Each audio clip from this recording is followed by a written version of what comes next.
Cümleten selamun aleyküm hanımlar. Divapatik YouTube kanalıma hepiniz hoş geldiniz. Bugün birlikte dikişsiz, dikişsiz çok güzel, çok da kolay bir patik yapacağız. Ben patiğimde yeşil ve krem olmak üzere 2 tane normal patiklik ip kullandım. Şişlerim 3 numara. Modelimi de hemen gösteriyorum. İşte hanımlar, modelimiz bu şekilde. Çok güzel, çok şık, hoş bir patik oldu. Çok da kolay bir modeli var. Patiğimizin hiçbir yerinde dikişimiz yok. Tabanımız, topuk kısmı, patiğimizin kenarları. Model bu şekilde. Hanımlar, bu patik benim elimin ölçülerine göre 37, 38 ve 39 numara ayaklar için uyumlu oldu. Hemen patiğimi şu kenara bırakıyorum. Burun kısmından birlikte başlayalım. Patiğimize burundan 10 ilmek olarak başladım hanımlar. Şöyle 10 ilmeğimi atıyorum. Şu birinci ilmeğim, 2, 3, 4, 5, 6, 7, 8, 9 ve bir ilmek daha atıyorum 10. 10 ilmeğimi attım, hemen şuraya bir düğüm atacağım kenarımıza. Geri dönüyorum hanımlar. Bu bölümlerde haroşa örgü uygulaması yapacağız. Ben örgümüzün hem ön hem arka yüzünde düz örgü örerek haroşalarımı elde ediyorum. Kenar ilmeğini örmeden aldım.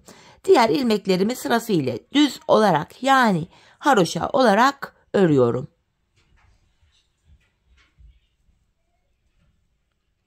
Sonuncu ilmeğimi de ördüm. Geri dönüyorum hanımlar. Geri döndüğümüzde ön yüzdeyim. Ön yüzde olduğumuzu şöyle kabul ediyorum. Bu başlangıç ipimiz eğer sol taraftaysa ön yüzdeyiz demektir. Şimdi ön yüzde artırmaları yapacağız hanımlar. Artırma işlemini ilk 2 ilmeği örüp yapacağız. Bir de son 2 ilmek kalana kadar örüp öyle yapacağız. Kenar ilmeğini aldım. İkinci ilmeğimi örüyorum. Hemen şuraya ipimi parmağıma dolayıp bir ilmek attım. Bakın ilk artırmamı hemen 2 ilmekten sonra yaptım. Şimdi son 2 ilmeğim kalana kadar öreceğim. Bu şekilde. Bakın son 2 ilmeğim. Hemen buraya da artırmamı yapıyorum ve kalan 2 ilmeğimi örüyorum. Böylece 12 ilmeğimiz oldu. 2 ilmek artırdık. Geri döndüm, arka yüzdeyim. Hanımlar, arka yüzde artırma işlemi yok. İlmeklerimizin tamamını haroşa olarak örüyoruz. Artırma işlemini sadece patiğimizin ön yüzünde yapıyoruz. Bu şekilde sonuncu ilmeğimi de ördüm. Geri döndüm, ön yüzdeyim. Yine aynı şekilde artırmalara devam edeceğiz. Kenar ilmeğini alıyorum. İkinci ilmeğimi ördüm. Tekrardan ikinci ilmekten sonra artırmamı yapıyorum. Artırma hep ilk 2 ilmekten sonra yapılıyor. Bir de son 2 ilmek kalana kadar örülüp öyle yapılıyor. Şimdi tekrardan son 2 ilmeğim kalana kadar öreceğim. Bakın son 2 ilmek kaldı. Artırmamı yapıyorum ve kalan 2 ilmeğimi örüyorum. Şimdi de 14 ilmek oldu. Bu şekilde her sırada ilmek sayıları ikişer ikişer artıyor.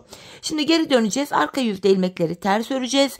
Ön yüzde yine 2 ilmek örüp artıracağız. Son 2 ilmek kalana kadar örüp yine artırmayı yapacağız.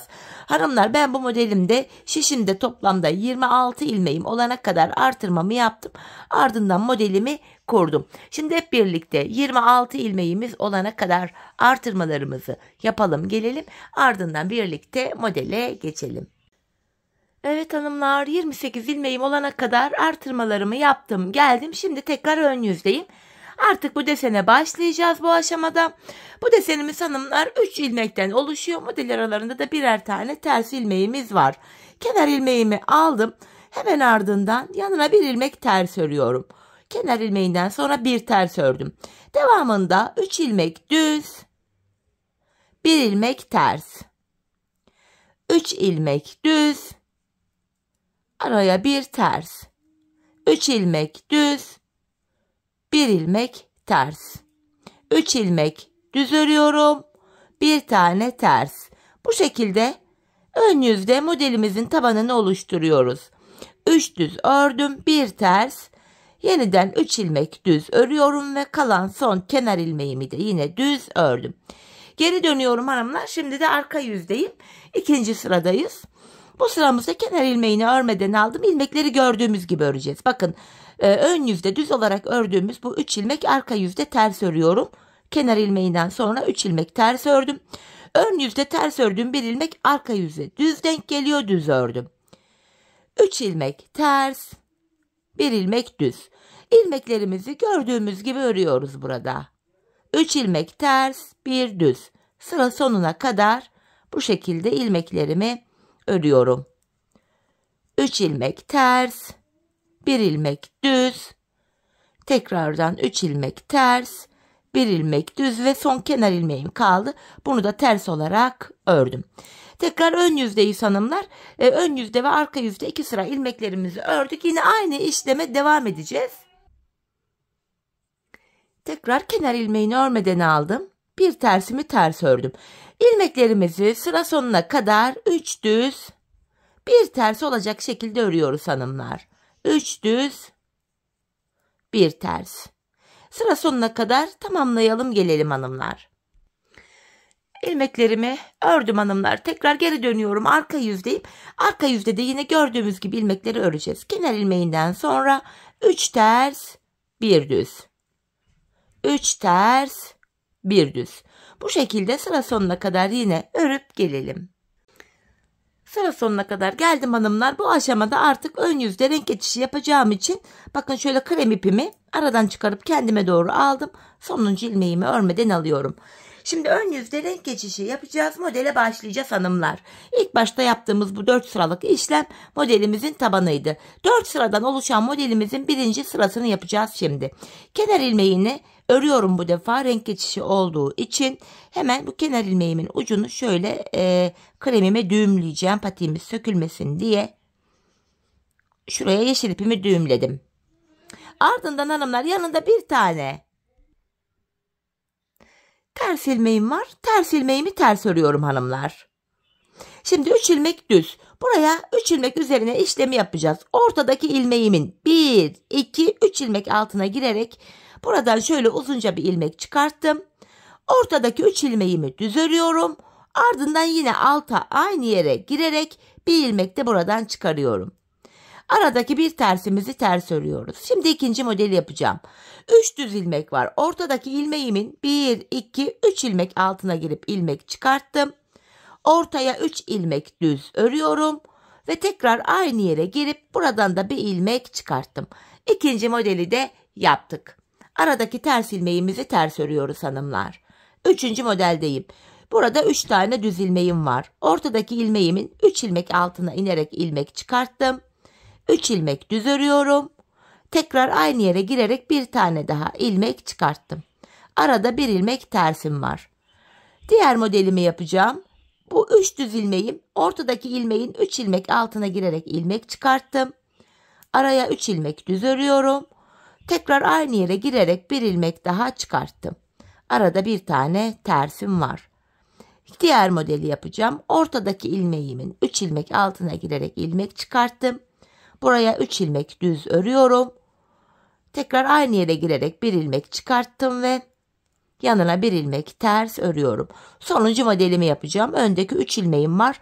Ortancanın 3 ilmek altına inip ilmek çıkarttım. Öndeki 3 ilmeğimi düz örüyorum. Ve aynı yere girip bir ilmek daha çıkarttım. Ve son kalan kenar ilmeğimi düz olarak örüyorum. Modelde birinci sırayı ön yüze yaptık hanımlar. Geri dönüyorum arka yüzde ikinci sıraya. Bu sıramızda da yapacağımız işlem şöyle. Kenar ilmeğini aldım. İpim benden tarafta. Alttan çıkarttığım uzun ilmeği örmeden alıyorum. 3 ilmeği ters örüyorum. Ve tekrar uzun ilmeği örmeden sağ şişime aldım. Aralarda bir ilmek düzümüz var. İlmekleri yine gördüğümüz gibi örüyoruz. Fakat ön yüzde alttan çıkarttığımız uzun ilmeklerimizi örmeden sağ şişimize alıyoruz. Bakın yine uzun ilmek örmeden sağ şişime aldım. Aralarda bir ilmek düzümüz var. Arka yüzde modelimizin ikinci sırası bu şekilde yapılıyor hanımlar. İlmekleri gördüğümüz gibi örüyoruz. Sadece alttan çıkarttığımız o uzun ilmeklerimizi örmeden sağ şişimize alıyoruz. Bu şekilde. Ve son bir ilmeğim kaldı. Bunu da ters olarak ördüm. Tekrar geri dönüyorum hanımlar. Modelimizde şimdi de 3. sıradayız. Bu sıramızda yine kenar ilmeğini örmeden aldım. Bir ilmek tersimi ters örüyorum. Şimdi bakın alttan aldığım uzun ilmek ile bu 3 düz ilmeğim var. İlkini birlikte alıyorum, ikisini keserek ördüm. Ortadaki tek ilmeğimi normal düz örüyorum. Bu üçüncü düz ilmeğimi hanımlar şöyle yapacağım. Alttan çıkarttığım uzun ilmeği üçüncü ilmeğin önüne bırakıp ikisini keserek örüyorum. Bakın ilk modelimizi yaptık. Aradaki bir tersimi ters örüyorum. Şimdi ikinci modeldeyim. Bu uzun ilmek ile hemen yanındaki ilk düz ilmeği birlikte keserek örüyorum. Ortadaki bir ilmeğimi düz ördüm. Bu ikinci uzun ilmeği de şöyle alıyorum. Üçüncü ilmeğin önüne bırakıyorum. İkisini keserek örüyorum. Aralardaki ters ilmeğimizi ters örüyoruz. Diğer modellerimizi de yine aynı şekilde örüyoruz hanımlar. Bu şekilde. Bakın yine aradaki ters ilmeğimi ters ördüm. Yine uzun ilmeğimi hemen önündeki düz ilmekle birlikte keserek ördüm. Ortadaki bir düz ilmeği düz ördüm. Ve bu ikinci uzun ilmeği de üçüncü ilmeğin önüne bırakıp ikisini kesiyorum. Arada bir tersimiz var. Bir diğer modeli de yine aynı şekilde yapıyorum. Model kurulumu ipi topu buydu hanımlar. Ön yüzde modelin 3. sırası. Bak uzun ilmek ile bu düz ilmek ikisini keserek ördüm. Ortadaki bir düz ilmeği düz ördüm. Bu ikinci uzun ilmeği de üçüncünün önüne bırakıp ikisini kesiyorum. Kenar ilmeğimi de düz ördüm. Modelimizin ön yüzde 3. sırasını bu şekilde tamamladık. Şimdi geri dönüyorum. Arka yüzde modelde 4. sıramız. Kenar ilmeğini örmeden alıyorum. 3 tane ters, 1 tane düz. Yani modelin 4. ve sonuncu sırasında ilmeklerimizi gördüğümüz gibi örüyoruz. 3 ters, 1 düz. 4 sıradan oluşan modelimizin ilkini tamamlamış olduk. Ön yüzde renk geçişi yaparak krem ipimizle aynı modeli tekrar edeceğiz. Bu şekilde buradaki bir düz ilmeğimi düz ördüm. Ön yüzde renk geçişi yapacağım için hanımlar şimdi sonuncu ilmeğimi ipimi aradan çıkartıyorum, örmeden alıyorum. İşte ilk modelimiz buydu. İlk modelimiz bu şekildeydi. Şimdi ikinci modelimizi yapacağız hanımlar. Bunun için de şöyle krem ipimi alıyorum. Aynı işlemi, yeşille uyguladığım işlemi aynı şekilde kreme uygulayacağım şimdi. İp renk geçişi olduğu için ilk ilmeğimi örerek başladım. Yanındaki bir tersimi ters örüyorum. Şimdi hanımlar ortada 3 ilmek var. Bakın modelin 1. sırası bu. Ortanca ilmeğimin 1, 2, 3 ilmek altına inerek bir ilmek çıkartıyorum. Öndeki 3 ilmeğimi düz ördüm. Aynı yere tekrar girerek bir ilmek çıkarttım. Bakın ilk modeli yaptık. Aradaki tersimi ters örüyorum. Yeniden ikinci modeli yapacağım. Öndeki 3 ilmeğim var. Ortadakinin 1, 2, 3 ilmek altına inip şöyle bir ilmek çıkarttım. 3 ilmek düz örüyorum. Tekrar aynı yere girerek bir tane daha şöyle ilmek çıkarıyorum. Arada bir tersim var. Diğer modeli yapacağım. Bu 3 tane düz ilmeğim var. Ortadaki ilmeğin 3 ilmek altına inerek bir ilmek çıkarıyoruz. 3 ilmek düz örüyoruz ve ardından yine aynı yere batarak bir ilmek daha çıkarıyoruz. Arada bir tersimi ters ördüm. Model kurulumu bu. 1. sırası.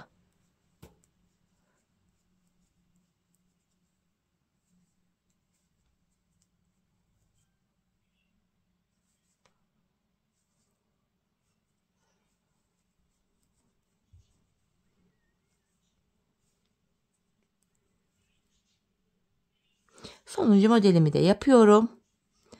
Buraya hemen 3 ilmeğimi düz ördüm. Tekrar aynı yere girerek bir ilmek çıkartıyorum ve kenar ilmeğimi de ördüm. Evet hanımlar, modelin 1. sırasını yaptık. Şimdi arka yüzdeyim. Modelde 2. sıramızı öreceğiz.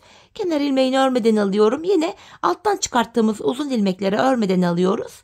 Diğer ilmekleri gördüğümüz gibi örüyoruz. Bakın 3 ters ördüm. Uzun ilmeği örmeden aldım. Arada bir düzüm var. Yine uzun ilmeği örmeden aldım. Ortadaki 3 ilmeği arka yüzde ters örüyorum. Uzun ilmeği örmeden aldım. Bakın aralarda bir düz ilmeğimiz var. Sıra sonuna kadar ilmekleri gördüğümüz gibi öreceğiz. Bu 2. sırada sadece ön yüzde çıkartmış olduğumuz uzun ilmeklerimizi örmeden sağ şişimize takacağız. Bu şekilde.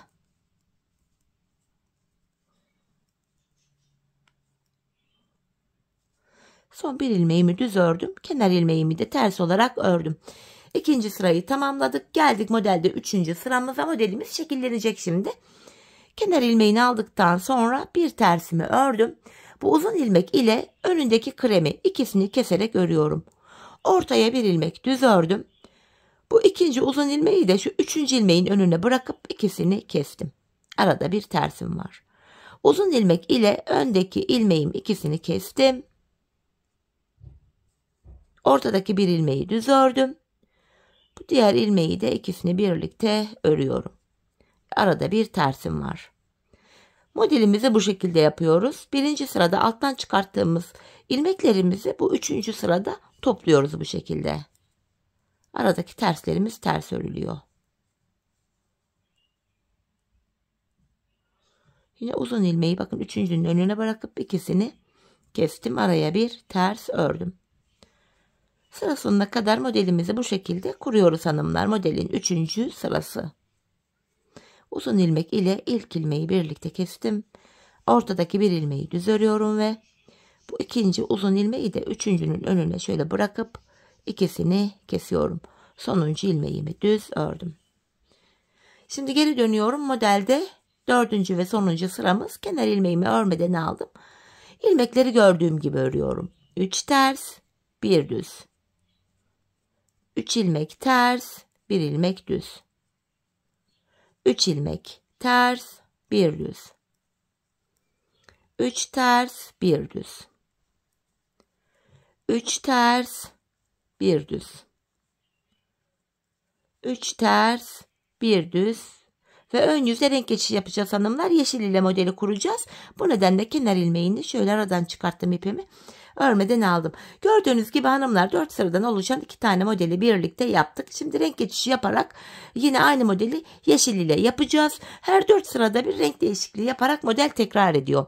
Ben bu patiğime toplamda bakın burada yeşil 1, krem 2, tekrar yeşil 3, krem 4, yeşil 5, krem 6, yeşil 7. 1, 2, 3, 4, 5, 6, 7 tane model yaptım. Sonrasında hanımlar modelimi tamamlamış oldum. Zaten model bitiminde mezura ile sizlere ölçüyü de vereceğim. Model sayısını ona göre de ayarlayabilirsiniz.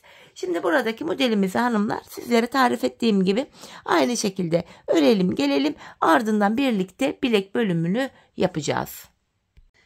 Evet hanımlar, toplamda 7 tane desenimi yaptım geldim. 1, 2, 3, 4, 5, 6 ve 7. 7. desenimi 4. sırasını bitirdim geldim.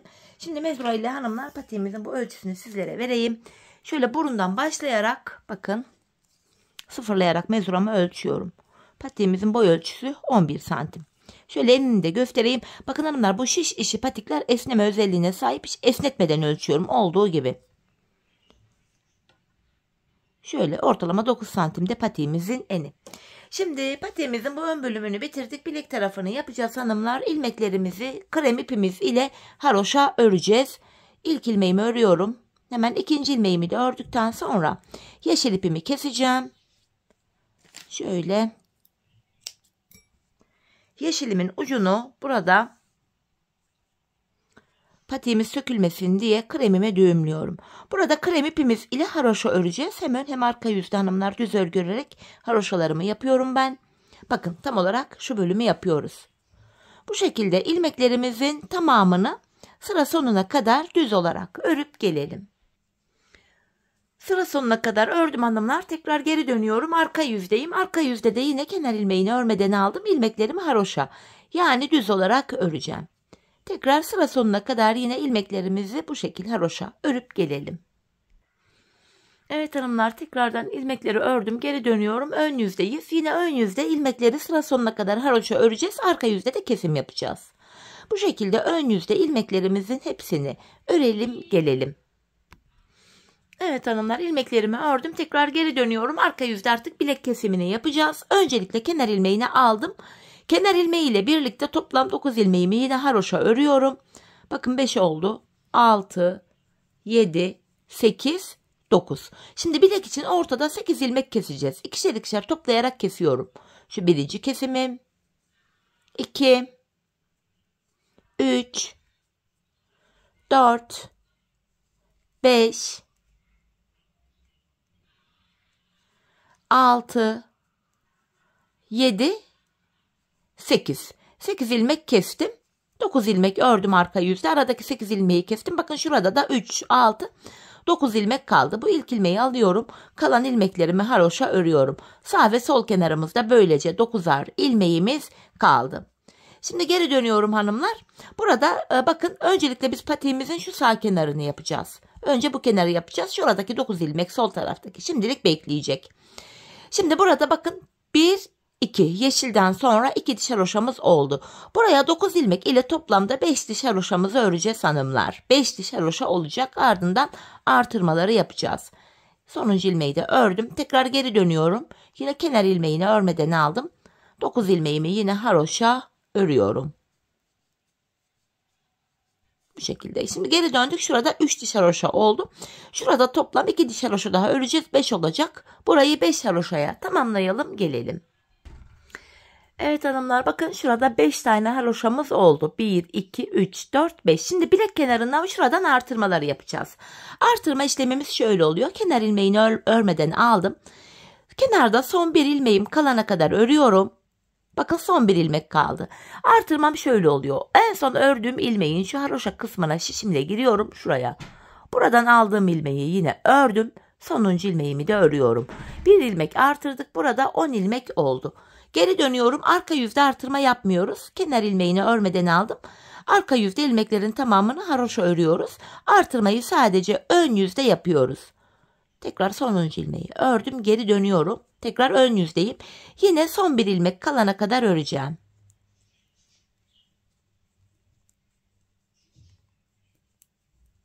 Bakın son bir ilmeğim kaldı. Yine en son ördüğüm ilmeğin şu kısmına giriyorum. Buradan aldığım ilmeğimi de ördüm. Artırmamı yaptım. Sonuncu ilmeğimi düz örüyorum. Böylece 11 ilmek oldu. Burada hanımlar 14 ilmek olana kadar bu şekilde artırmayı yapacağız. Dediğim gibi arka yüzde artırma yapmayacağız. Ön yüzde son bir ilmek kalana kadar öreceğiz. Sonrasında artırmayı yapacağız. Şimdi burada 14 ilmeğimiz olana kadar artırmalarımızı yapalım, gelelim. Evet hanımlar, burada 14 ilmeğim oldu. Sayalım. 3, 6, 9. Yeniden 3, 6, 9, 12, 13, 14. 14 ilmeğimiz oldu. Artık artırma yapmayacağız hanımlar. 14 ilmek ile haroşalarımıza devam edeceğiz.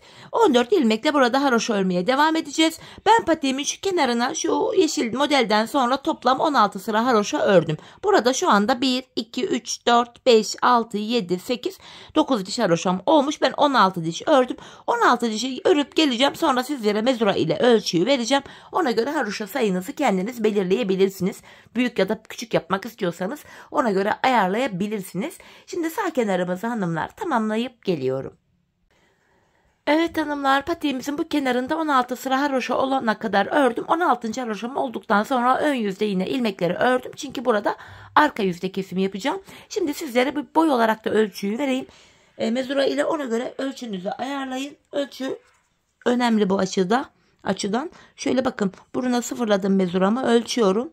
Şuradan 17,5 santim, şöyle 18 santime 1-2 milim kalmış. Bu kadar boyumuz var. Daha büyük yapmak isteyenler 2-3 sıra daha haroşa fazla yapabilir. Küçük yapmak isteyenler 2-3 sıra eksik örebilir.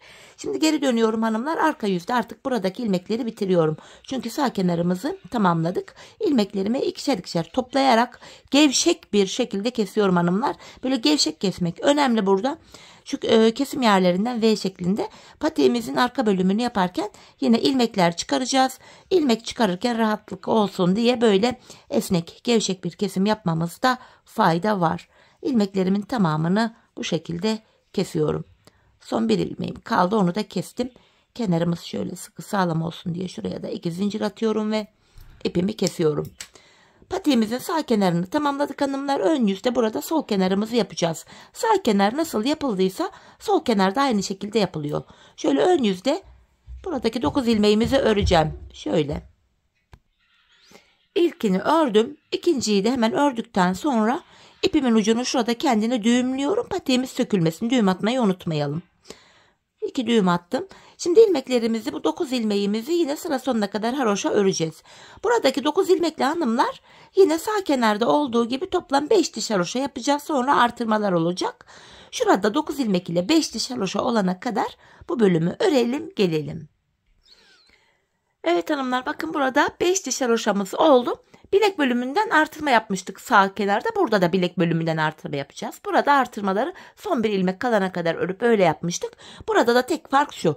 Kenar ilmeğini aldıktan sonra bakın öndeki ilmeğimin haroşa kısmına şuraya giriyorum. Buradan aldığım ilmeğimi ördüm. Yani artırmamı yaptım. Diğer ilmeklerimi haroşa örüyorum. Bu kenardaki artırma da böyle oluyor. 10 ilmek oldu. Yine geri döndük. Arka yüzde artırma yok. Sıra sonuna kadar ilmeklerimizi haroşa örüyoruz. Sadece ön yüzde bilek kenarından artırma yapılıyor. Sonuncu ilmeği de ördüm. Tekrar geri döndüm. Yine ön yüzdeyim. Kenar ilmeğini aldım. Sıradaki ilmeğimin şu ön kısmına giriyorum ve buradan aldığım ilmeğimi ördüm. Kalan ilmeklerimi yine haroşa örüyorum. Şimdi de 11 ilmek oldu. Sağ kenarda hanımlar 14 olana kadar artırmıştık. Burada da 14 olana kadar artıracağız. Ardından 14 ilmek ile haroşalara devam edeceğiz. Sağ kenarı kaç sıra yaptıysak ben 16 yapmıştım şu yeşilden itibaren sonuna kadar. Burayı da aynı sayıda yapacağım. Sizler de yine sağ kenar ile aynı şekilde bu sol kenarı tamamlayın gelin hanımlar. Ardından patiğimizin kenar bölümüne geçeceğiz. Evet hanımlar, patiğimin bu kenarını da ördüm geldim. 16 sıra haroşam var. Bu sağ tarafta arka yüzde kesim yapmıştık. Sol kenarda ön yüzde kesim yapıyorum. İlmeklerimi ikişer ikişer toplayarak kesiyorum. Bu şekilde.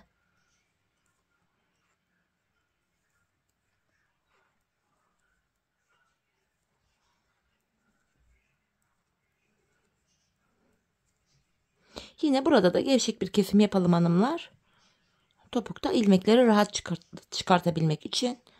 Burada bir ilmek kaldı. Onu da yine kesiyorum. Patiğimizin bu bölümünü bitirdik. Artık kenarlarını yapacağız. Hanımlar, bu bölümlerde misinalı şiş kullanılabilir. Fakat ben misinalı şiş kullanamadığım için, yani kullanmakta zorlandığım için şöyle 2 tane daha küçük yedek şiş kullanacağım. Öncelikle bakın şu kenarda hemen ipimi kesmeden krem ile devam ediyorum. Bu kenar bölümünde, yani şu bölümlerde. Bu kenar ilmek yerlerine girerek sırasıyla ilmek çıkaracağız. Bakın. Sıradaki kenar ilmek yerine ilmeğin 2 kanadına birden girip ilmeğimi çıkarttım.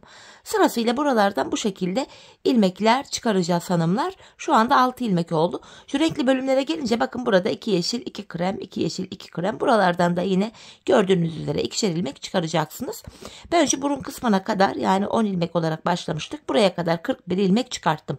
Siz şu kenardaki haroşa sayılarını fazla yaptıysanız 1-2 haroşa fazla çıkar, ilmek fazla çıkar. Ya da eksik yaptıysanız 1-2 ilmek eksik olur. Ama ben bu sayıda 41 adet ilmek çıkarttım. Şimdi burun kısmına kadar olan ilmeklerimizi çıkartalım gelelim. Evet, buraya kadar, burun kısmına kadar toplamda 41 ilmeğimi çıkarttım. Şimdi de diğer şimdi burun kısmından ilmek çıkaracağım. Misinalı şiş kullananlar yani aynı şişle ilmek çıkartmaya devam edecekler hanımlar. Öncelikle şu başlangıç yerinden 10 ilmek olarak başlamıştık. 10 ilmek başladığım yerden 10 ilmek çıkaracağım. Hemen şu kenara bakın. Şöyle düğüm atmıştık. Buradan tığ yardımıyla ilmek çıkaracağım. Çünkü burası biraz sıkı düğüm attığımız için. Şu birinci ilmeğim. Hemen yanına giriyorum.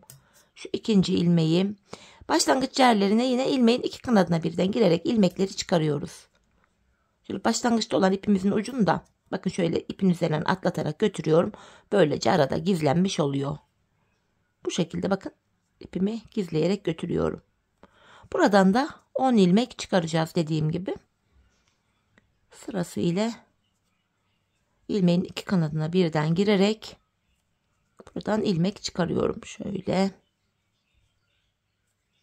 tekrar yine ipimi üzerinden atlattım. Şöyle sayalım bir. 4, 8, 9 ve son şuraya girerek bir de buradan ilmek çıkartıyorum. 10. 10 ilmek çıkarttım. Şimdi diğer kenardan da diğer şimdiyle ilmek çıkartmaya devam edeceğim. Yine kenar ilmek yerlerine ilmeğin 2 kanadına birden girerek ilmek çıkartmaya devam ediyorum. Diğer kenardan 41 adet ilmek çıkartmıştım. Buradan da yine aynı sayıda ilmek çıkaracağım. Kenarlardaki ilmek sayıları eşit olmalı çünkü. Bu şekilde hanımlar sıra sonuna kadar şu karşı taraftan kaç ilmek çıkarttıysanız buradan da bu sıra sonuna kadar ilmeklerimizi çıkaralım gelelim. Evet hanımlar, sıra sonuna kadar buradan da 41 ilmek çıkarttım. Şimdi geri dönüyorum. Buralarda da haroşaya devam edeceğim. Kenar ilmeğini aldıktan sonra Şöyle ilmeklerimizin hepsini hanımlar bu şekilde düz olarak yani haroşa olarak öreceğiz. Bakın ön yüze böylece bir diş haroşa düşüyor. Bu şekilde bu şişimizi sonra burundaki 10 ilmeği sonra diğer taraftaki ilmeklerimizi diğer uca kadar haroşa örelim gelelim. Evet hanımlar, bu uca kadar ilmeklerimi ördüm. Şimdi ön yüzdeyim. Bakın şu kenarımıza bir diş haroşa oluştu. Patiğimizin şu kenarına hanımlar bir diş haroşamızı krem ile ördük. Şimdi bir diş haroşa da yeşil ile öreceğiz. Bu şekilde burada yeşil ipimi ekleyeceğim hanımlar. Şöyle yeşil ipimi alıyorum. Bir diş haroşa da yeşil ile öreceğim. Diğer uca kadar ilmeklerimi yeşil ipim ile öreceğim. Ardından geri döneceğim. Arka yüzde de yine ilmeklerimi yeşil ile öreceğim. Böylece bir diş haroşamız olacak. Şöyle yeşil ipimin ucunu düğümledim. Bu defa haroşalarımı yeşil ipim ile öreceğim. Şöyle ipimin ucunda gizleyerek götürüyorum. Diğer uca kadar hanımlar ilmeklerimizi bakın şu bölümü öreceğiz. Sonra burun kısmını, sonra diğer şişi. Diğer uca kadar öreceğiz ön yüzde. Arka yüzde tekrar yeşil ile örüp buraya geleceğiz. Bir diş haroşa yeşil olacak. Sonra yeşil ipimizi kesebiliriz. Çünkü haroşalara krem ile devam edeceğiz. Bakın burada toplamda 5 diş haroşamız var. İlkini krem ile yaptık. İkinci yeşil. Üçüncü, dördüncü ve beşinci diş haroşamızı da krem ile yapacağız. Şimdi bu bölüme toplamda 5 diş haroşamızı size anlattığım gibi örelim gelelim. Ardından birlikte tabanımıza geçelim. Evet hanımlar, patiğimin şu kenarında toplam 5 diş haroşam olana kadar gördüğünüz gibi ördüm geldim. Şimdi burundan başlayarak taban kesimlerine geçeceğiz. Öncelikle hanımlar bu ilk şişimdeki bakın ön yüzdeyim. İlk şişimdeki ilmekleri örmem gerekiyor. Yani burun kısmındaki 10 ilmeğimize kadar olan ilmeklerimizi şuraya kadar örelim gelelim. Evet hanımlar, bu ilk şişimdeki ilmeklerimi ördüm. Şimdi burun kısmına geldim. Burundaki 10 ilmeğimi de öreceğim. Öncelikle burun kısmındaki 10 ilmeğimizi öreceğim. Sonrasında bakın şu 10. ilmeğim. Yanlardan şöyle ikişer ilmek kesiyorum. Tabanda 14 ilmek olana kadar buna devam edeceğiz. Hemen yan şişten 2 adet ilmeği kestim. Kesim yaptığım ilmeği ortaya ekledim. Ortada 11 oldu. Geri dönüyorum. İpim karşıda. İlk ilmeğimi örmeden alıyorum. Şimdi bu ortadaki 11 ilmeği öreceğim.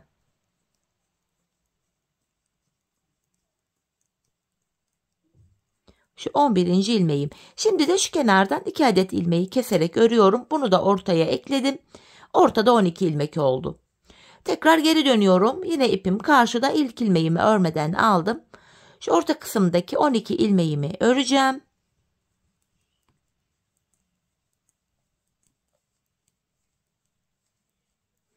Ve yine yan taraftan şöyle 2 adet ilmek keserek ördüm. Bu kesim yaptığım ilmeği de ortaya ekledim. Ortada 13 oldu. Geri dönüyorum. Yine ipim karşıda, ilk ilmeği örmeden aldım. 13 ilmeğimi öreceğim.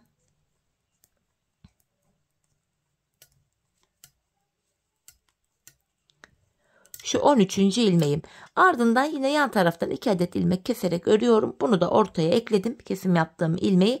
Ortada bakın 4, 8, 12, 14 ilmek oldu.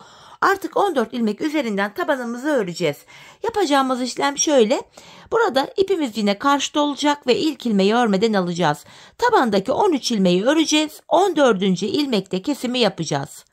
Yani bu tabanımızda son bir ilmek kalana kadar örüyoruz. Bu sonuncu yani 14. ilmeği örerken yandan da bir ilmek alıp ikisini kesiyorum. Kesimden sonra tekrar geri döndüm.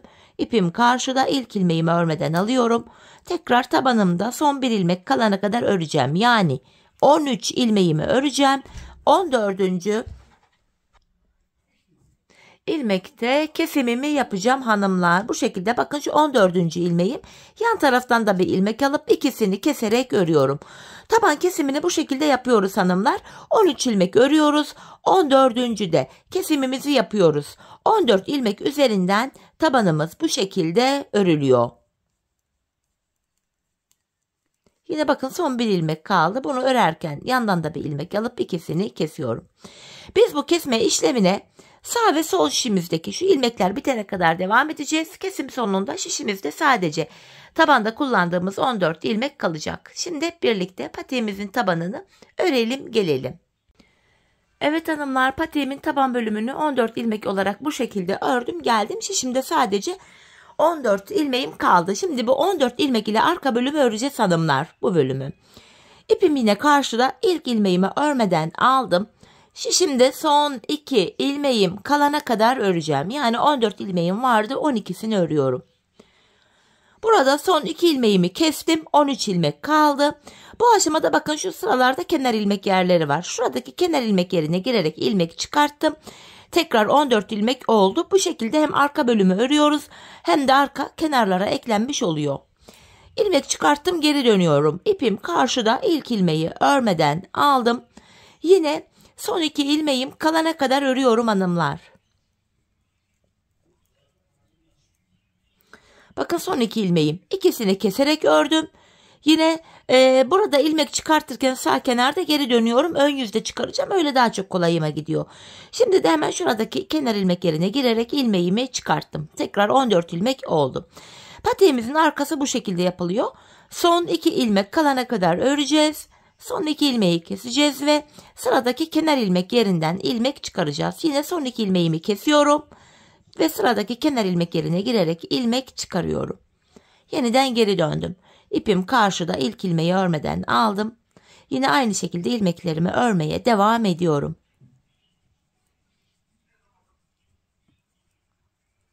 Bakın son 2 ilmek var. İkisini kestim. Tekrar ön yüze dönüyorum. Bu sağ kenarda ön yüzde ilmek çıkarıyorum. Buraya girerek ilmeğimi çıkarttım. Patiğimizin arkası 14 ilmek ile bu şekilde yapılıyor. Biz bu işleme son kenar ilmek yerlerine gelene kadar devam edeceğiz. Şimdi hep birlikte patiğimizin arkasını bu şekilde tamamlayalım, gelelim. Evet hanımlar, son kenar ilmek yerlerine gelene kadar patiğimin arkasını ördüm, geldim. Şimdi ilmeklerimi keseceğim. Yine şöyle ikişer ikişer toplayarak kesimimizi yapıyoruz hanımlar.